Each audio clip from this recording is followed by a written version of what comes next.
BCom first year के प्रिय विद्यार्थियों, आज जो एवीएसटी पेपर सेकंड में बिजनेस स्ट्रेटेजिक्स में अब तक अपन ने जितने भी चैप्टर हैं वो थ्योरी के किए हैं। अब अपन आज पहला चैप्टर जो प्रैक्टिकल क्वेश्चंस के लिए कर रहे हैं वो है क्लासिफिकेशन। अब तक अपन ने ये देखा कि जब समंक एकत्रित किए जाते हैं तो सबसे पहले उनको व्यवस्थित करते हैं, और जब उसको व्यवस्थित करते हैं और व्यवस्थित करेंगे तो वो स्टैटिकल सीरीज कहलाएगी, सांख्यिकीय श्रेणियां। और उन सांख्यिकीय श्रेणी के आधार पर ही अपन आगे चलकर सांख्यिकीय माप ज्ञात करेंगे। तो जो भी अपन फॉर्मूला अप्लाई करेंगे पहले सीरीज के अकॉर्डिंग करेंगे। तो ये सबसे इम्पोर्टेंट है कि स्टैटिकल सीरीज कौन कौन सी है और किस तरह से उसको चेंज किया जाता है, ये आज अपन देखेंगे। तो क्लासिफिकेशन चैप्टर में आप ये देखिए कि जो स्टैटिकल सीरीज है वो मुख्य रूप से तीन तरह की होती है। एक होती है व्यक्तिगत सीरीज, व्यक्तिगत श्रेणी, जिसको कहेंगे इंडिविजुअल सीरीज। Individual series. दूसरा है खंडित श्रेणी, ये कहलाएगी डिस्क्रीट सीरीज। और तीसरी है सतत श्रेणी,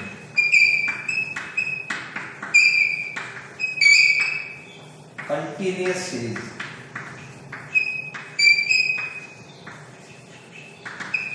तो जब कोई भी डेटा कलेक्ट करेंगे तो उसको सीरीज में लिखेंगे। तो either we can prepare individual series और डिस्क्रीट सीरीज और कंटिन्यूअस सीरीज। अब ये तीनों सीरीज के अभी एग्जांपल लेंगे अपन, लेकिन इससे पहले कि ये सीरीज जब अपन लिखेंगे तो जो लिखने का क्रम है, order of series,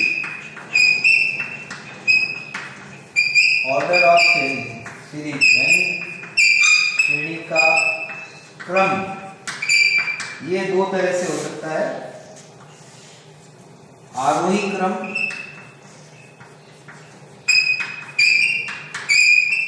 ascending order,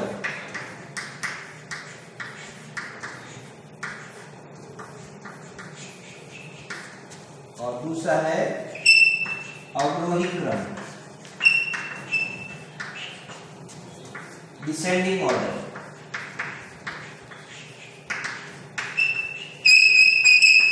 चाहे इंडिविजुअल सीरीज लिखेंगे अपन, चाहे डिस्क्रीट सीरीज लिखेंगे, चाहे कंटिन्यूअस सीरीज लिखेंगे, जब उसको लिखने का क्रम देखेंगे तो या तो उसको आरोही क्रम में लिख सकते हैं या अवरोही क्रम में लिख सकते हैं। आरोही क्रम में क्या होता है कि उस सीरीज की जो डेटा है वो बढ़ते हुए क्रम में होगी, यानी उस सीरीज की जो वैल्यू है वो बढ़ते हुए क्रम में होगी। अवरोही में क्या होगा, अवरोही में वो जो है सीरीज घटते हुए क्रम में होगी, यानी उनकी जो वैल्यूज होगी वो डिक्रीजिंग ऑर्डर में होगी, तो वो अवरोही क्रम कहलाएगा। तो चाहे अवरोही क्रम में लिखे चाहे अवरोही क्रम में श्रेणी को लिख सकते हैं। तो अब ये तीन तरह की जो सीरीज है, अगर इनको अपन देखें तो सीरीज में सबसे पहले तीन चीजें आप देखिए जो आपको नोटिस करनी है हर सीरीज में।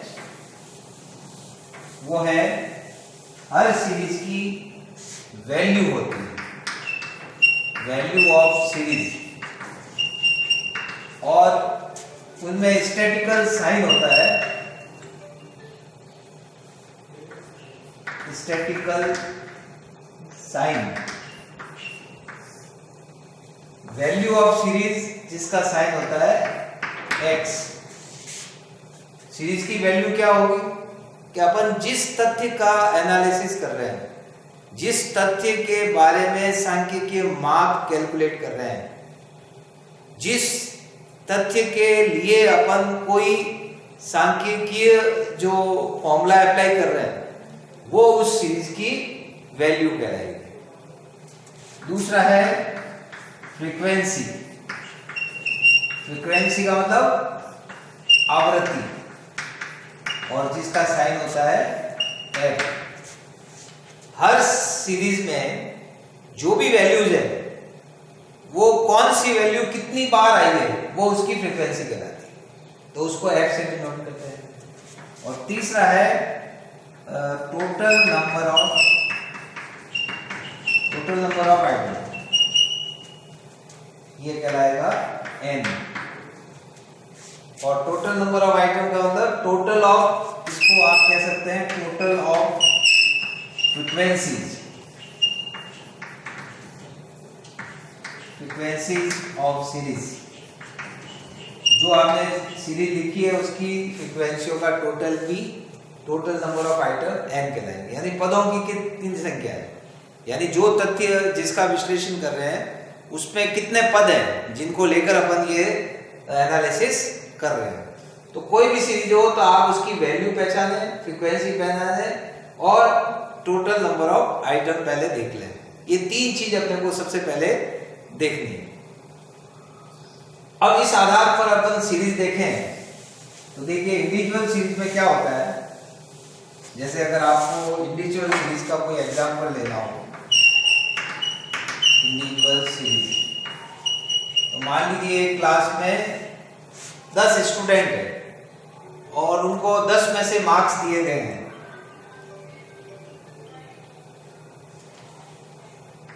तो सीरियल नंबर 1 2 3 4 5 6 7 8 9 10, जैसे 10 स्टूडेंट है, अगर उनके मार्क्स दिए हों आपको, सबके इंडिविजुअल मार्क्स हैं, ये वैल्यू हो जाएगी।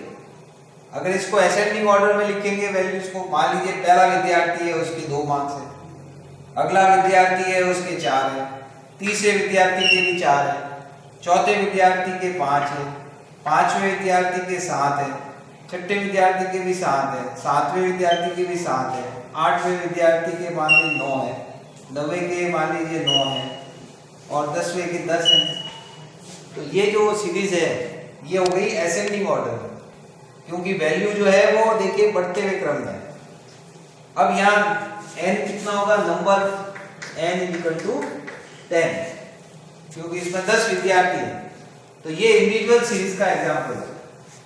अगर मान लीजिए आप इसको अपन डिस्क्रीट सीरीज में बनाते हैं तो देखिए डिस्क्रीट सीरीज में क्या होता है कि मार्क्स वैल्यू हो गई और ये नंबर ऑफ स्टूडेंट्स ये इनके सामने है।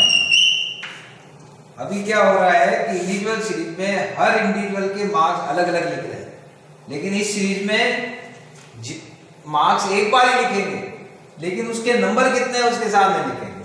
तो जैसे मान लीजिए अपन ये है कि 2 मार्क्स वाले एक विद्यार्थी है, 4 मार्क्स वाले 2 विद्यार्थी हैं, 5 मार्क्स वाला एक विद्यार्थी है, 7 मार्क्स वाले 3 विद्यार्थी है, देखिए 9 वाले 2 विद्यार्थी हैं और 10 वाला एक विद्यार्थी है।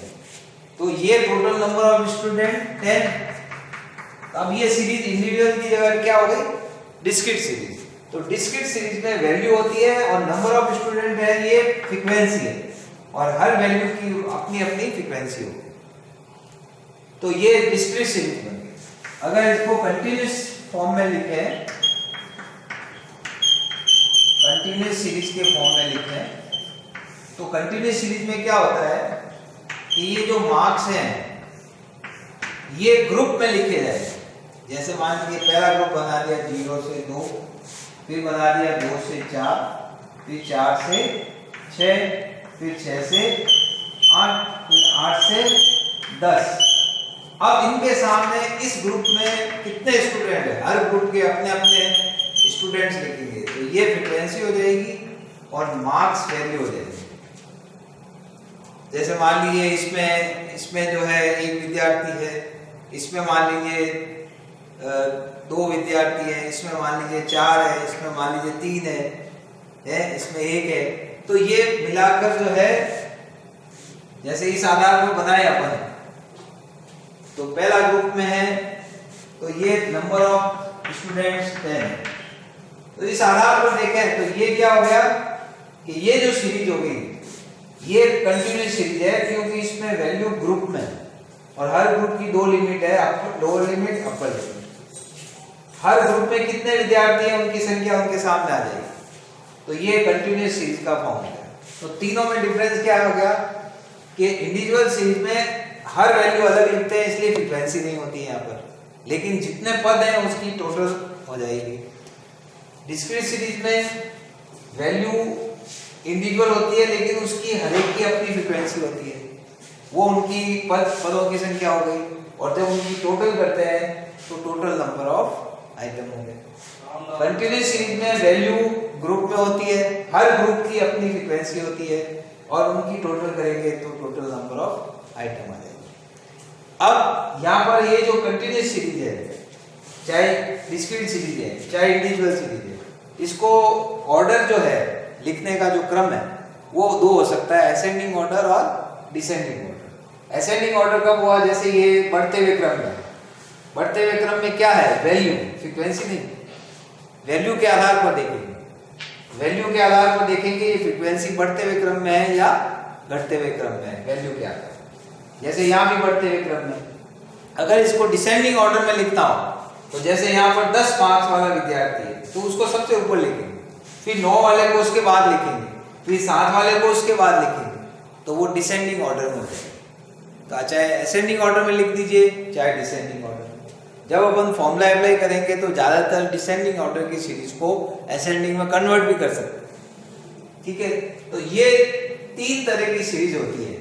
अब सबसे इंपॉर्टेंट ये कंटिन्यूस सीरीज है, क्योंकि इसके आधार पर डेटा जो कलेक्ट होते हैं वो सबसे ज्यादा ये काम में आती है, कंटिन्यूस सीरीज। तो इस कंटिन्यूस सीरीज में कुछ और शब्द हैं जो अपने काम आएंगे, वो अपन नेक्स्ट लेक्चर में उसको देखेंगे।